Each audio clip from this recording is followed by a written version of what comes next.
So I want you to imagine just for a second that you get hired for this really intense job, like a grueling, high-stakes, 18-year-long project. Okay, 18 years. That is a long project. Right.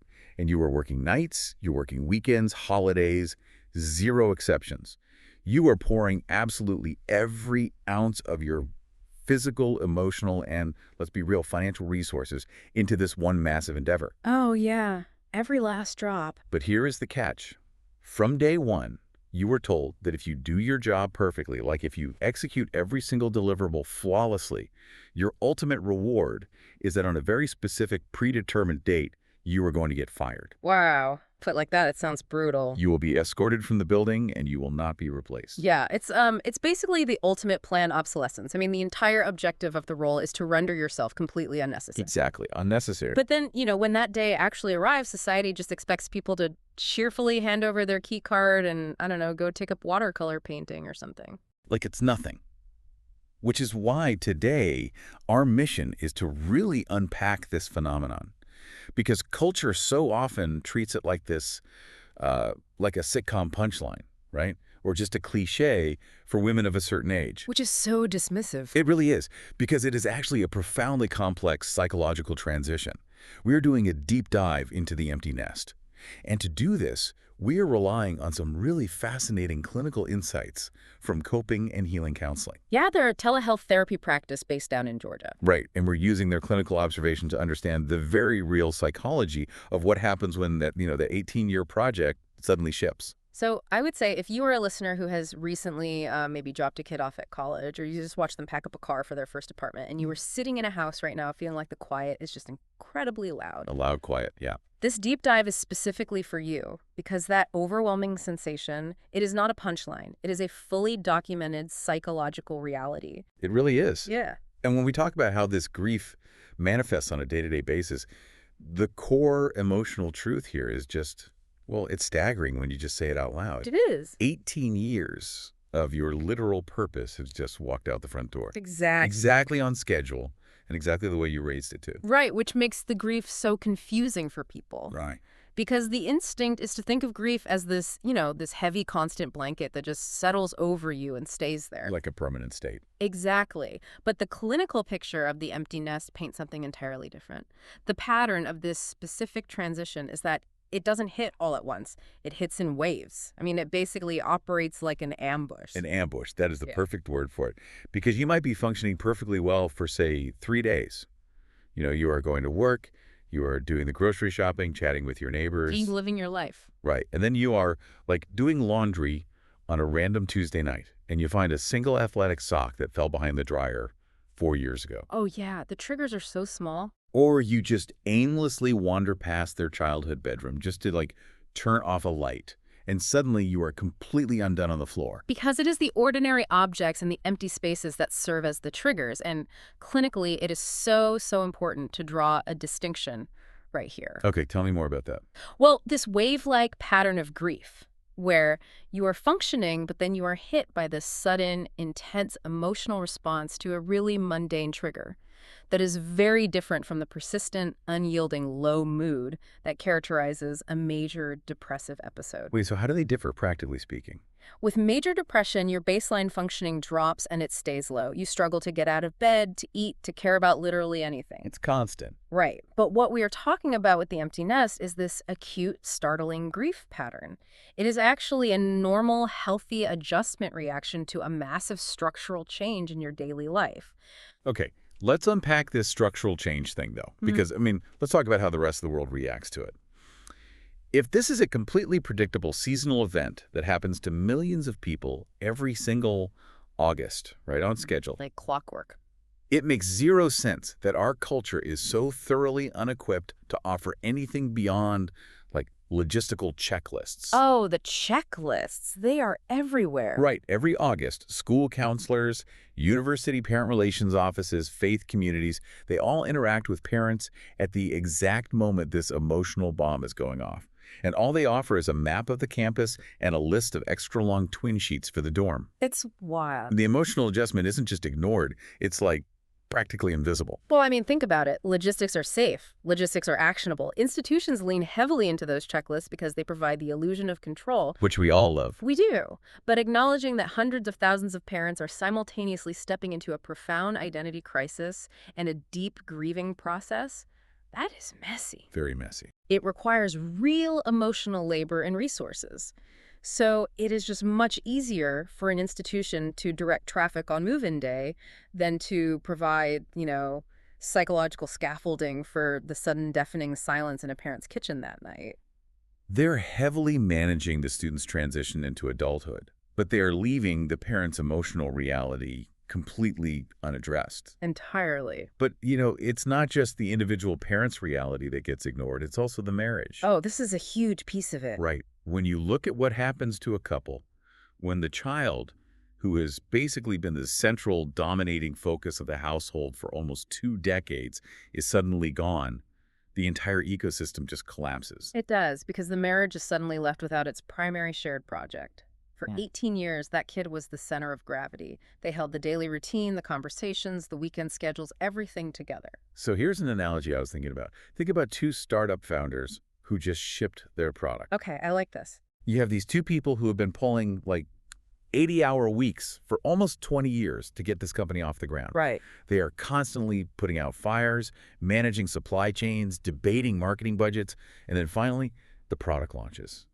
It is out in the world running itself. The goal has been achieved. Exactly.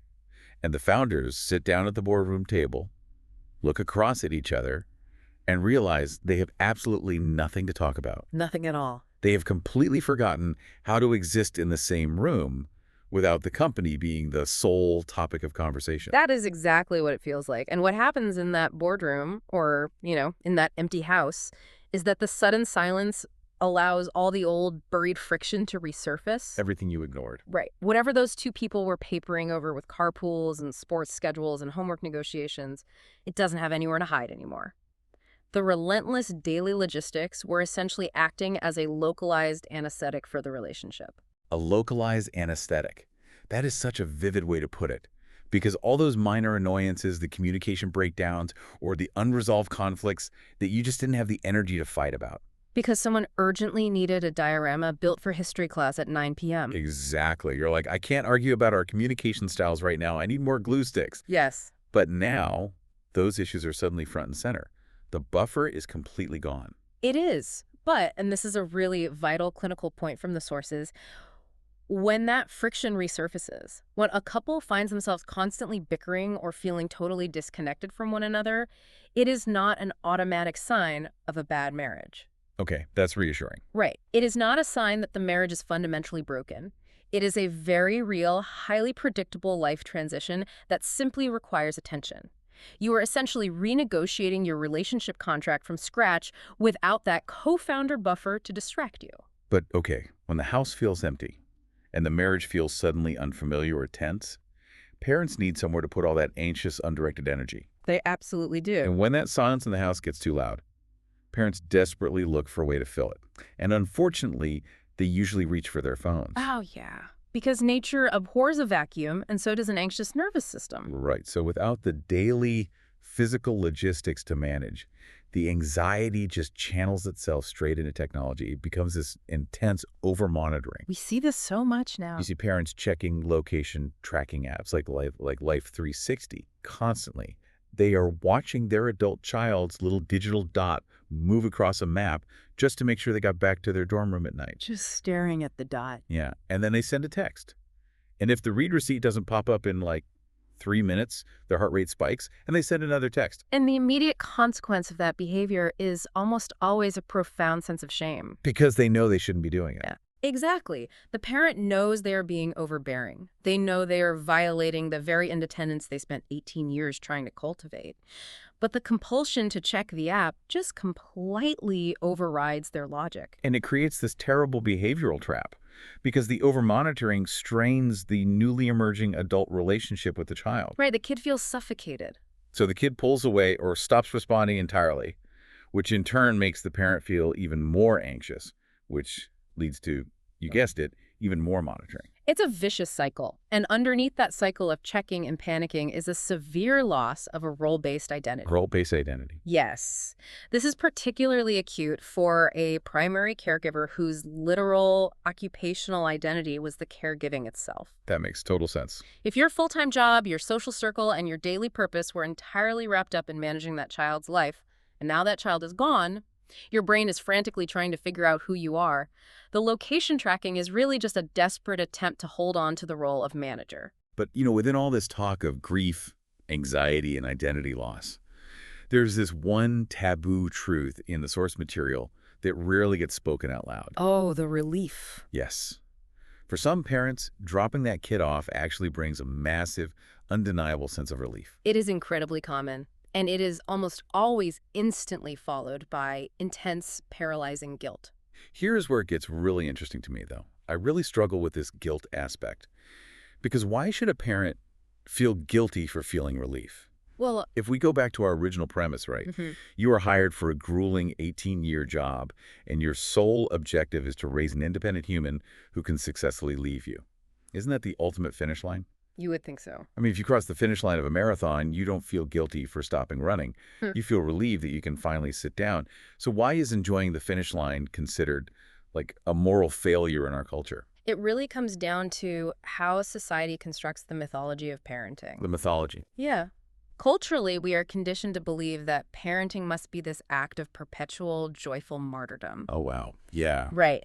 To admit that you feel relieved when the child leaves feels like admitting you didn't love the job, or worse, that you somehow don't love the child. Which isn't true at all. Not at all. Because psychologically and physiologically, what is actually happening is the whiplash of transitioning from the role of manager to the role of spectator. So it's like moving from the field to the bleachers. Yes, exactly. For 18 years, you were the air traffic controller.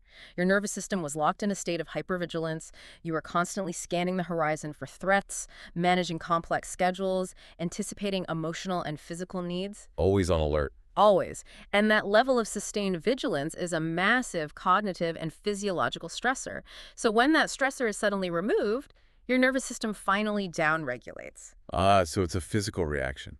Very much so. You feel relief because a literal physiological burden has been lifted. But your brain, which is heavily conditioned by those societal expectations of what a good parent is supposed to feel, immediately flags that biological relief as a moral failing. That is so unfair to parents. It is, but the clinical consensus is clear here. Both of these experiences, the crushing, wave-like grief and the liberating relief, are entirely valid. You can hold both of those truths simultaneously without it meaning you are a bad parent. Okay, so we have mapped out the symptoms. We understand the wave-like grief, the marital friction hidden under the logistics, the behavioral traps of over-monitoring, the identity crisis, and this tug-of-war between biological relief and societal guilt. It's a lot. It's a ton. Yeah. So how do parents actually navigate this psychological minefield using evidence-based clinical approaches instead of just, white-knuckling it until the kid comes home for Thanksgiving break? First, we need to draw the line between a normal adjustment period and clinical necessity. We discussed that wave-like grief pattern earlier, the sock behind the dryer. But if that distress persists well beyond the expected adjustment window, or if it begins to severely impair daily functioning, meaning you cannot sleep, your performance at work is dropping, you are withdrawing from your spouse and friends entirely, or you literally can't get off the couch, then an adjustment disorder or a major depressive episode might be present. And of course, that determination has to be made by a licensed clinician, not a deep dive like ours. Exactly. But when parents do hit that wall and seek out clinical support, the therapeutic approaches outlined in the source are actually very practical. One of the primary modalities used here is acceptance and commitment therapy, or ACT. Yes, ACT is highly effective here because it is used to rebuild a life around internal values rather than an external role. So think of an actor who's been starring in a hit television show, playing the exact same character for 18 seasons. I love this analogy. Millions of people know them as that character. They know themselves as that character. They know how that character walks, talks, and reacts to problems. But then the series finale airs. The show is over. The set is closed. Right. They step off the set, they take off the costume for the last time, look in the mirror, and have to figure out what their actual real-life personality is beneath the character they've been playing for 2 decades. That is exactly it. ACT helps you figure out who you actually are once the parent manager costume comes off. It helps you identify what you actually care about, your core values, outside of the caregiving role, and then it helps you commit to actions that align with those newly rediscovered values. That makes a lot of sense. Another highly utilized approach is cognitive behavioral therapy, or CBT. Now, this is specifically deployed to combat that anxious over-monitoring we talked about with the tracking apps. So this is about breaking the cycle of the Life 360 shame. Precisely. CBT helps you identify the irrational thought loop, the core belief that says, if I don't check their location right now, they aren't safe and I am a bad parent. Right. Catching that thought in real time. Exactly. Once you identify that cognitive distortion, CBT gives you the tools to interrupt the behavioral loop of constantly checking the app, allowing you to actually tolerate the anxiety without acting on the compulsion. Which sounds hard, but so necessary. The clinical data also points heavily toward behavioral activation. But how does behavioral activation actually work in this context? Yeah. Because, I mean, it kind of just sounds like telling someone to get out of the house. Yeah, it sounds simple, but it is much deeper than that. When someone is slipping into depression or severe adjustment disorder, their brain's reward system shuts down. Okay. They lose the motivation to do things because their primary source of dopamine, which was managing their child, is gone. So behavioral activation works by forcing the action before the motivation strikes. Oh, interesting. Yeah, you schedule and execute activities that bring a sense of mastery or pleasure, which artificially jumpstarts the brain's reward system. You don't wait until you feel like going to a ceramics class. Well, you might never feel like it. Exactly. You go to the ceramics class to force your brain to remember what engagement feels like. But perhaps most notably, for many navigating this stage, couples therapy is frequently considered the highest value intervention. Reintroducing the startup co-founders to each other. Yes. You need a mediated, neutral space to rebuild the shared project, which is now the marriage itself rather than the child. You have to learn how to communicate without the buffer.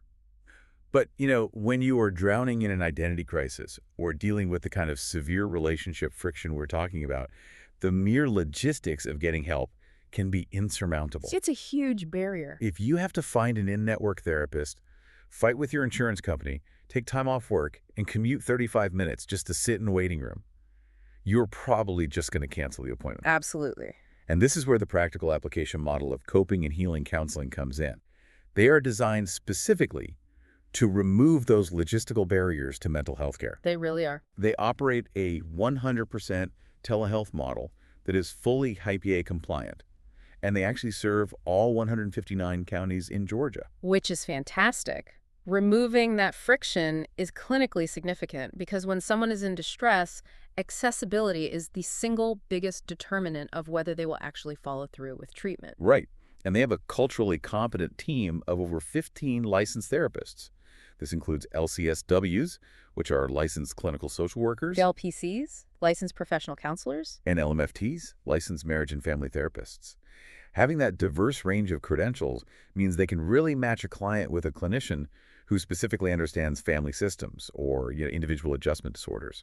and they also offer evening availability, which actually fits into the schedules of working parents without forcing them to disrupt their professional lives. And from a financial accessibility standpoint, the barrier is drastically lowered too. I mean, for individuals on Medicaid, there's a $0 copay. That's huge. And for commercial plans, including like Aetna, Cigna, Blue Cross Blue Shield, United Healthcare, and Humana, the cost is typically just $10 to $40 per session. It makes it so much more attainable. It does, though obviously we must include the clear disclaimer provided in the clinical notes.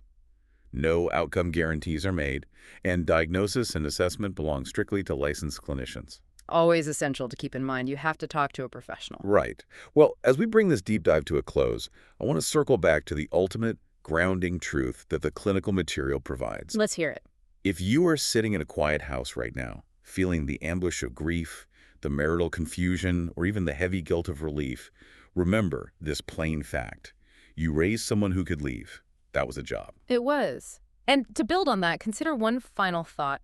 We have spent this entire discussion focusing on how the child leaving impacts the parents, right? Right. How it fractures your identity, tests the marriage, triggers anxiety. Exactly. But what if the way you, as a parent, handle this transition is actually your final, most crucial parenting act? Oh, wow. Wait. What do you mean by that? Think about it. Whether you successfully rebuild your own identity and your marriage, or whether you stubbornly cling to your adult child's daily life through an app on your phone, that is the final lesson you will ever teach them. That is intense. You are modeling for them right now what a healthy, complete human life is supposed to look like after the main project is done. How you leave the stage teaches them how to live. That is incredibly powerful. To our listener, thank you for joining us on this deep dive. As you look at that empty room or, find that stray sock behind the dryer, we hope you remember that while this transition is really complex, you don't have to navigate the quiet entirely alone. Take care of yourselves, and we'll catch you on the next one.